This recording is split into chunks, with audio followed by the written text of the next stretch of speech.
mentor of mine once said, tell people what you're going to tell them, then tell them what you told them. So that's what's going to happen in this video here.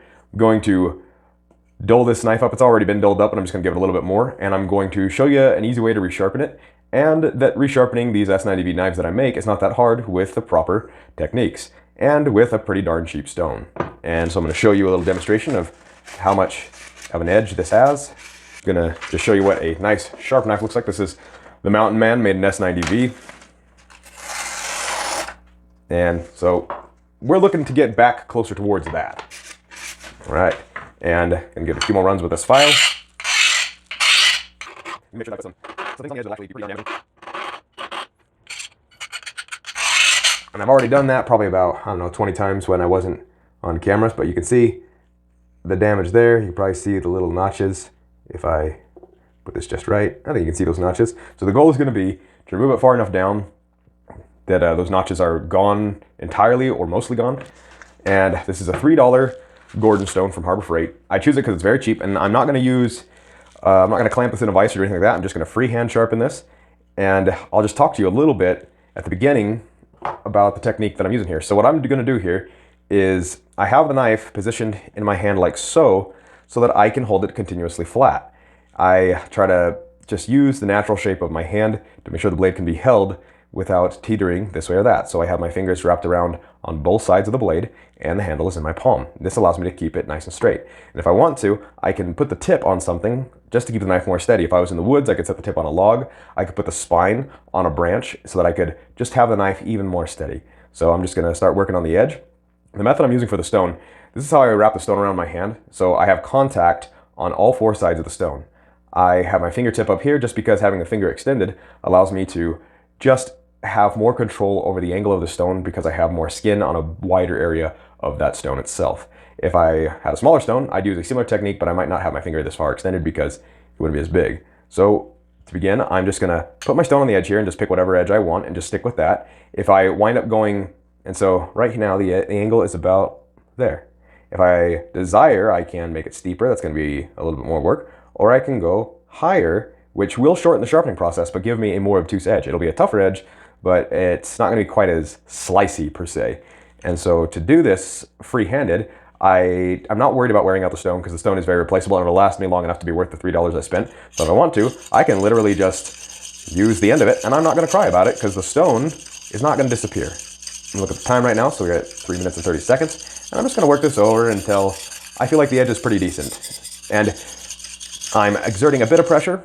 I've added a little bit of change just so I can keep track of where the stone is. I have my finger half on the edge, half off. And the reason why is that way I feel the stone. And I feel the stone right up against the edge because there's no feeling between the stone and the skin of my finger. So I'm not wasting much space. And the good news is that if I want to flip the stone over, I can and use the rough side to remove material quickly so I can get past these little notches that I put in with the file, if I desire to do so.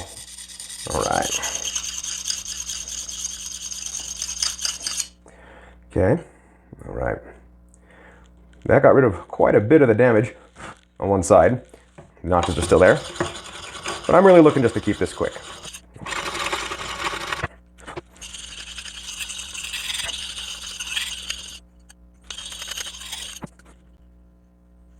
All right, so that's after 2 minutes, and some of the edge has returned already.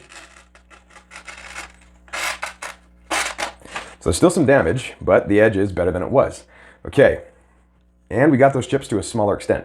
Now I'm gonna go ahead and switch you over and use the other side. We got about 2 minutes on the blade. I'm gonna do a little bit of time with the rough side just to get these notches out a little bit more.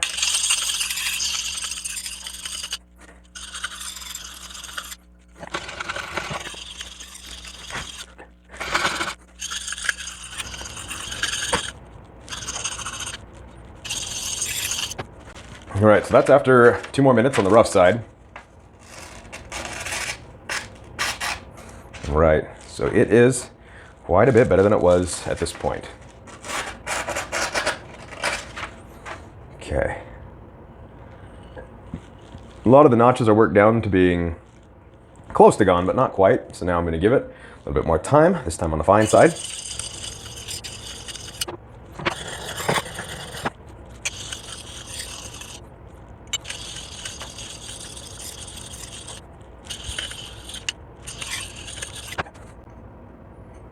right, so that's under 6 minutes. It's like 5 minutes and 15 seconds or something. And I'm just gonna take the burr off that I can feel. There's a little burr. When you sharpen and you work so much of the edge, what'll happen is as you create this new edge that's really small, is there will be this little piece of metal that will just bend over the side, kind of like how my fingers bent there actually. I never thought about that. And what'll happen is as you sharpen back and forth, that little burr will move left and right, or from one side of the other knife or the other. And when you're done, that burr is left there. Now that burr will fall off with some use. I'm just gonna try to get the burr off with a stone by lightly touching it. I think I got it off, at least mostly, which will affect this thing, but there we go. And as far as an edge goes, well, this edge on here is still not perfect because I didn't get quite all the notches out. That's still a pretty darn good edge. I mean, you could go to work with that edge and do quite a bit with it. And some of the blade actually is shaving sharp at this point. Yeah, the blade's taking hair at this point. You can see some of the hair on there. Back to taking hair sharp. And that took a little under 6 minutes. And that's with deep notches in the blade and an edge that was completely removed. So that's what you can do in just 6 minutes with one of these. Like I said, I'm gonna tell you what I'm gonna tell you. I'm gonna tell you, and then I'm gonna tell you what I told you. So that's a way that you can resharpen this blade. There's a lot of fears with these blades and these higher quality steels because unfortunately there's just a lot of myths out there.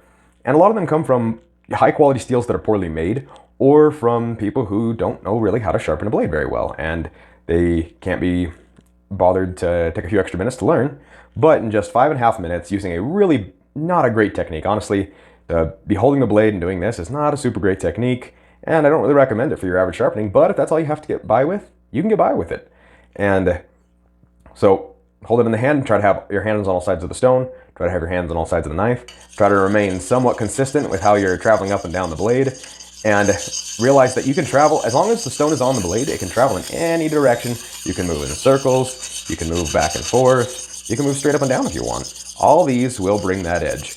And if all you had was the fine side of the stone, you still could get the sharpening job done, but in reality, these knives that hold the edges for longer periods of time made out of superior steels, they do, possibly to require, a bit more time to sharpen to get the edge that you really want, but they're gonna last a lot longer when you go to use them. And that, in my opinion, is far more valuable than a knife that can be sharpened, in much less time, but you're gonna be sharpening it, 15 times for every one sharpening or 20 times for every one sharpening that you do with a blade that's made out of superior steel like this. I know for myself that I feel like that's a wiser allocation of my time and that's how I'm going to use it. But like I said, this is all just to demonstrate some easy ways to sharpen a blade. It doesn't require a high skill level, doesn't require the steadiest of hands, and it gets the job done. I will say though, if you really want to keep a knife in good condition, avoid using high quality knives to learn sharpening on and practice more with blades that are cheaper. And that way you don't ruin your really nice blades building a skill. Remove the burr. Okay, the burr is mostly gone.